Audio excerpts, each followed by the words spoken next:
Manny Pacquiao versus Buakaw Banchamek fight na-postpone. Sam Goodman panalo. Casimero sa pauna. Pag-usapan natin yan mga trops, ngunit bago tayo magpatuloy, palike muna ng video and hit the notification bell button at pasubscribe na rin sa aking Easy Work Sports YouTube channel. Maraming salamat trops! Sa labang pinamagatang The Match of Legends sa pagitan ng ating 8th Division World Champion Manny Pacquiao kontra sa Muay Thai legend Buakaw Banchamek ay binalita nga po na na-postpone ang nasabing laban. Naglabasan ang balitang ito mga trops sa mga Thailand news websites at World Boxing News o WBN. Kinumpirma ito ng event na Fresh Air Festival sa kanilang Facebook page. Ayon sa kanila ay mapopospone ng laban sa kadahilan ng gusto nilang palitan ang venue ng nasabing event nang sa ganun ay makapagbigay sila ng extraordinary experience. Under negotiation na daw ang bagong venue mga trops kaya pinangako ng Fresh Air Festival na matutuloy ang laban sa bandang dulo ng taon. Maglalaban sana sila Buakaw at Pacman sa April 20 sa Thailand, kasabay ng Ryan Garcia versus Devin Haney fight.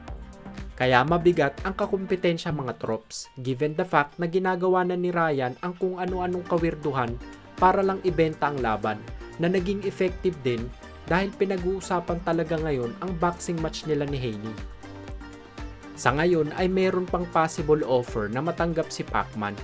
Ayan ay ang rematch sa boxing rival niya na si Floyd Mayweather Jr. sa bansang Japan at possible offer ng mga taga Saudi Arabia para lumaban sa bansa nila. Meron ding negosasyon sa pagitan ni Pacman at kampo ni Conor Ben.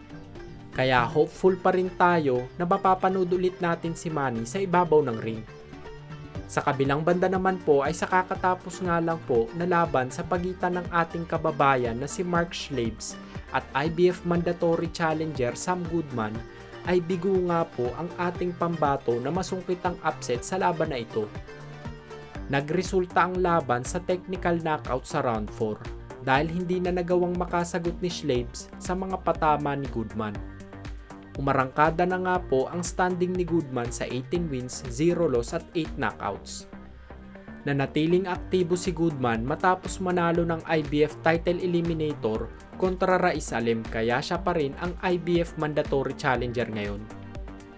Hindi pa alam kung isa si Goodman sa papalaring makatapat ang monster ng Japan, ngunit sa activity nito sa paglaban ay hindi malayong umingay ang pangalan nito sa Japanese boxing fans at ito ang subukang itapat sa nag-iisang monster ng Japan na si Naoya Inoue.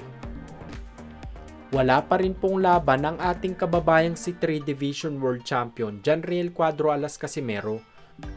Ngunit sana ay magkaroon na ito ng pagkakataong maipamalas ang bangi sa ibabaw ng ring nang sa ganon ay hindi tuluyang masapawan ang pangalan nito sa Super Bantamweight rankings.